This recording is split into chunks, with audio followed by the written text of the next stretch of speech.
étoile-là pouvait se déplacer.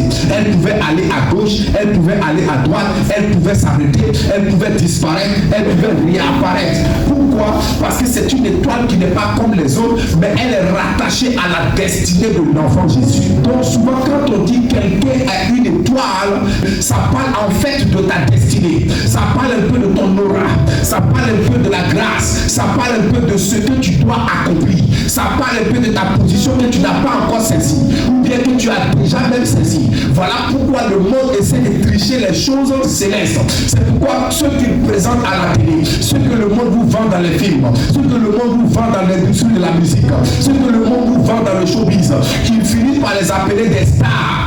Mais le mot star est un mot anglais qui signifie étoile. Pourquoi des hommes sont appelés stars? Pourquoi quand tu vois quelqu'un, tu dis celui-là c'est ma star, celle-là c'est ma star, mais cependant tu ne regardes pas dans le ciel pour voir qu'est-ce qu'il brille. On ajoute le mot star pour dire que ceux-là sont des gens qui sont des vitrines de la société. Donc une étoile est une vitrine de la société. Donc quand on t'appelle étoile ici, ça veut dire que tu dois appeler à être une vitrine dans ta famille, une vitrine dans la société, une vitrine dans ton travail, une vitrine à tous les niveaux. Donc cette fois-ci, l'étoile dont il est question n'est pas une étoile qui est fixée, mais ça parle de l'aura. La Bible dit que quand l'enfant est né, l'étoile apparaît. Mais quand l'étoile apparaît, je me suis posé la question, comment les mages ont su que c'est une nouvelle étoile? Personne ne connaît le nombre des étoiles dans le ciel.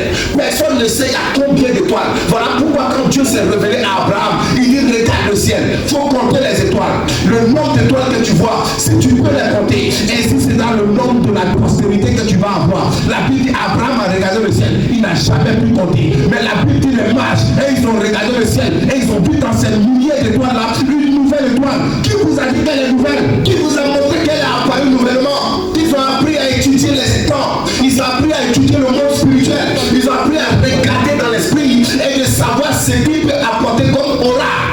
Voilà pourquoi quand les gens veulent vous tuer, vous faire mal, ils cherchent à attaquer ton étoile, ils cherchent à brûler ton étoile. Donc quand l'ennemi ou la sorcellerie, le diable veut essayer d'atteindre quelqu'un, c'est de chercher à comment il va éteindre ton étoile.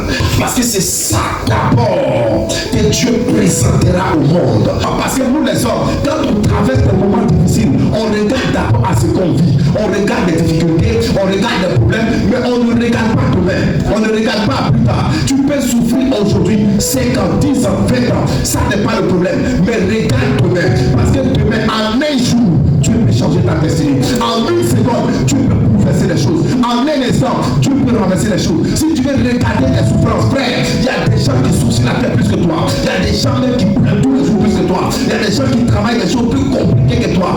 Bénis Dieu, tu as envie. Rends grâce à Dieu, tu as envie. Parce que ton étoile, tu ne dois pas la monnayer au prix de l'argent ou au prix de pseudo-starification sur la terre des hommes. Mais tu dois te dire, j'ai une étoile, je suis une étoile. Il y a une étoile en moi. Chaque enfant de Dieu qui naît a son étoile. Et l'étoile dont on parle ici, c'est la destinée que Dieu t'a donnée. Jésus avait son étoile. Les mages ont regardé le ciel. Les mages n'ont pas pu compter les étoiles du ciel. Les mages ne connaissent pas le nombre des étoiles du ciel. Personne ne sait le nombre d'étoiles qu'il y a dans les cieux. Mais la Bible dit que les mages regardent le ciel et ils voient une nouvelle étoile. Qui vous a dit qu'elle est nouvelle? Qui vous a dit qu'elle n'est pas ancienne? Qui vous a dit qu'il n'y a pas longtemps qu'elle est là? Mais ils l'ont reconnue à cause de quoi? Parce qu'elle n'était pas comme les autres. Parce qu'elle pouvait. Parce qu'elle dénonçait. Parce qu'elle les orientait. Parce qu'elle fonctionnait avec eux. Quand tu as une destinée, quand tu as une étoile, ton étoile là n'est pas d'abord visible par ceux-là même qui doivent t'aider. Elle est visible d'abord par les mystiques et les sorciers.